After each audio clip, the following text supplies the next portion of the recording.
So tell me if you've had this experience. You're in the bookstore and you just find yourself drifting over to the language section. You pick up a book in a language you can't read, maybe something in Arabic or with Chinese characters, and you just stare at the script. But instead of feeling intimidated, you feel this weird pull, this curiosity. Or maybe you're watching a movie and someone starts speaking a language you've never heard before, and this little voice in your head just goes, wow, I wonder what that would feel like to understand. If you've ever felt that, you've probably also had friends or family look at you like you're a little bit strange. They say things like, why would you want to learn that? Who are you even going to talk to? You start to feel like this interest is weird or maybe even a waste of time. What if I told you that feeling isn't weird at all? In fact, what if I told you that strange pull is the single most important ingredient for learning not just one, but multiple languages to a high level? Because today, I'm going to give that feeling a name and I'm going to show you how to turn it from a strange little quirk into an unstoppable engine for your language learning. So for most people, language learning starts as a chore. It's forced on you in high school. It's a requirement you have to check off in college. And because of that, we're conditioned to think of it as this difficult, tedious task that involves boring vocabulary lists and grammar charts you forget the second the test is over. It's no wonder most people quit. And because of this, when we see someone who speaks, say, 8 languages, we make a conclusion. We look at that person and we think, wow, he's a polyglot because he sat down and somehow forced himself to learn all those languages.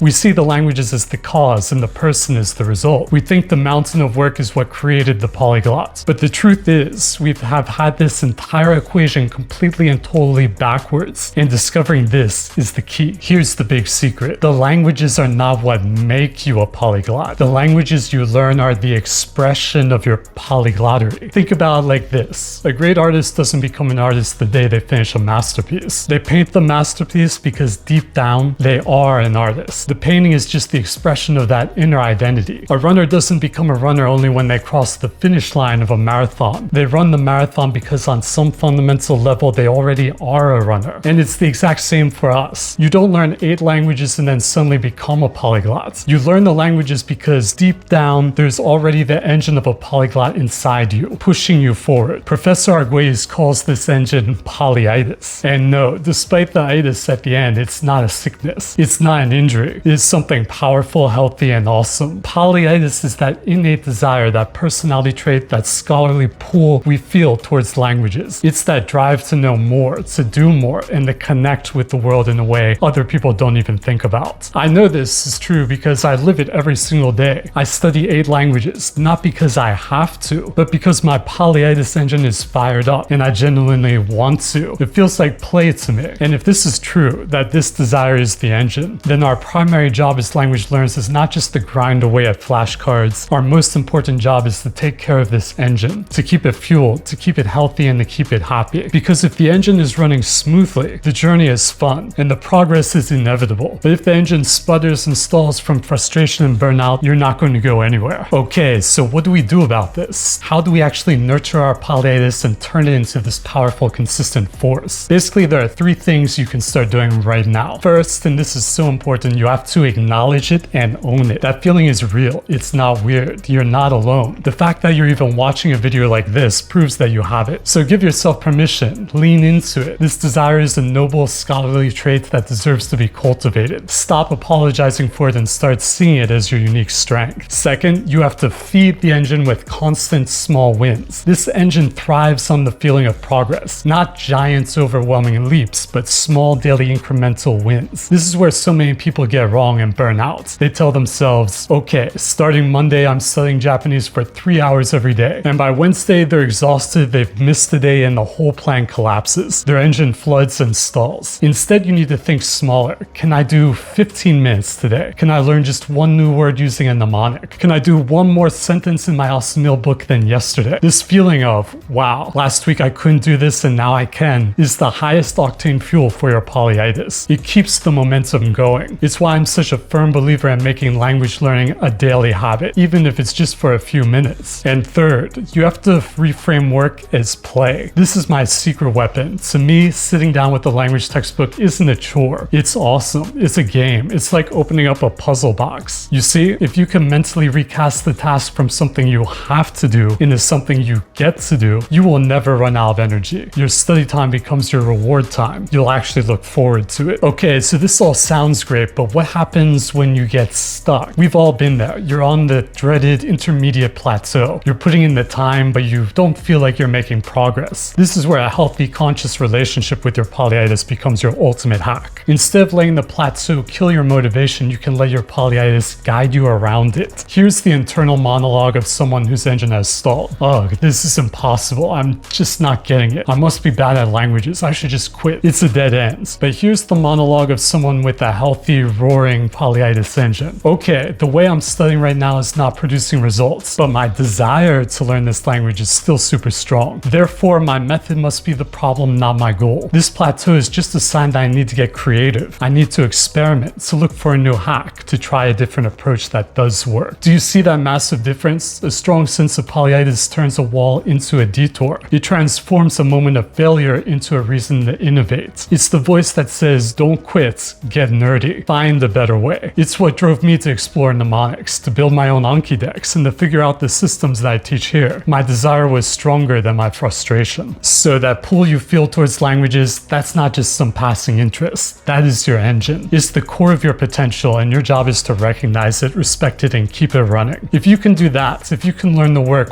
with that desire instead of fighting against the feeling of obligation, then studying languages stops being a chore. It becomes a joyful, lifelong quest, and the progress you'll make will be amazing. So I hope this idea of polyitis resonated with you. Also, I'm making a new app that combines stories with mnemonics, which are hooks to help you remember words faster. The first language will be Spanish, so if you want early access to that, enter your email address in the link in the description below and subscribe to this channel. Even if you're not interested in the app, subscribe to the channel anyway because it's free and you might learn something that speeds up your language learning. Okay, thank you so much and good luck studying.